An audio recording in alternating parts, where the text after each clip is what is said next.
If you're thinking about going out by yourself, I'm going to give you some tips, some things to look out for, and overall just a good headspace to be in.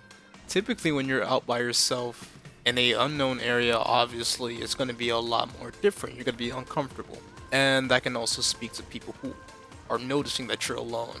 If you're off by yourself, no shit, you're going to be stared at in a different way. So when you are going to these events and you are trying to connect and meet new people, the biggest advice I'd say is to be respectful, obviously. It's like entering somebody's home. You want to respect their home, you want to respect their property, you want to respect people's spaces, especially if it's a more social spot and it seems like people have already gotten their clicks and everything. You're gonna be off on your own. You gotta figure out how you're gonna navigate through that situation. So the biggest deterrent I'd say is just be friendly. If you can't muster up a friendly smile, I say the best way to do so is to go in the mirror and just practice. It may sound dumb, it may sound stupid, but a lot of people just are very surface level. If they see somebody with a natural scowl or RBF, they're gonna be put off. And I'd say you can be a little guilty to that. Everybody's guilty of it. You see a mean mug, a nasty scowl. I mean, this is evolution. It's primal instincts. Angry brow mean mad men. Mad men mean death or whatever. I don't know. But try to be more social. Try to smile. Smile with that brown tooth you got. Them stained ass teeth. Them crooked teeth. Nobody cares. They'll stare at it, but if you know how to use them, nobody really cares at the end of the day. So go out and be a little chatty. Don't be a kiss ass though. As an introvert myself, the best way I've found having conversation is just be curious. Be a lot more observant. Try to ask questions you're genuinely curious about. And if that doesn't work, just throw out a little bit of small talk. Eventually, small talk is the best way to use to start conversations. In fact, it's like a warm up. You know, just shoot the shit, warm up with a little small talk. How's your day? Where'd you find this event? I like shit like that.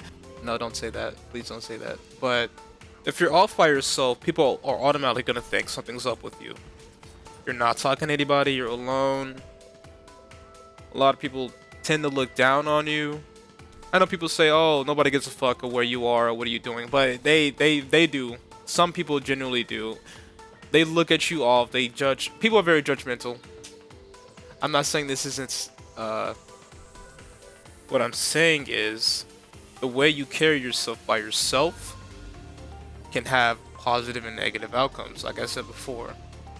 Now, I'm not saying nobody shouldn't do this. I'm saying that I'm trying to warn you of the possibilities of what's going to happen. And there are positives with doing so. If you are by yourself, you're more likely to get approached by people who are also by themselves. People who try to make friends. They'll approach you in a way where it can strike up conversation. Depending on how you carry yourself, depending on how good you are at conversating, you potentially could make some friends. At this day and age, Gen Z, nobody really wants to go out and do anything. But sitting alone, or just sitting at home on the computer all day, especially if you work in an office like I do, it just gets draining. You know, you can do only so much in your room. You gotta step out and touch grass, or step on some asphalt or something, like stomp on a, like go bite a curb or something. It's just, staying inside is just poison for your body. And depending on how well you conversate and talk with people, you could go on these little tiny mini adventures. I've had many times where I would just be out by myself, conversate with some few people, get to know them, and then they invite you to, let's say, a party, a house party, a little event, the park. Who fucking knows? It depends on how well you are.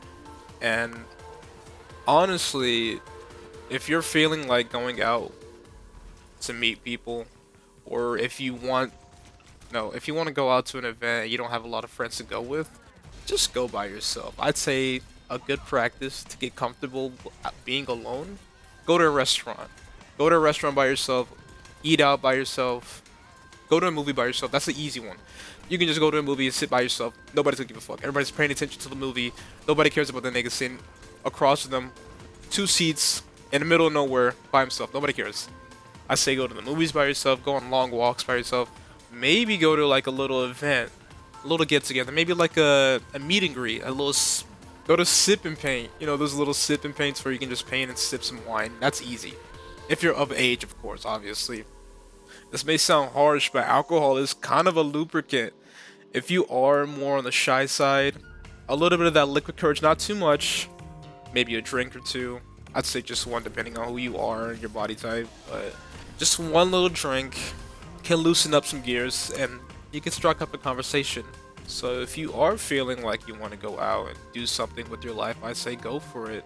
And after a while, it'll just become second nature, and you'll be able to go do things without really needing anybody. And I'm not saying going with people can be shackling or can be like a shackle on you, but sometimes it can, especially if you're so dependent on being with somebody. And if you can't stand being alone, it's gonna be kind of harsh. Being comfortable by yourself is the first step to self-love. And once you're able to do that, you can honestly do anything. Yeah, so go out, enjoy your night, enjoy your day, go to that museum that you wanted to go to that park, go get that little sweet treat or whatever, I don't fucking know. Do something.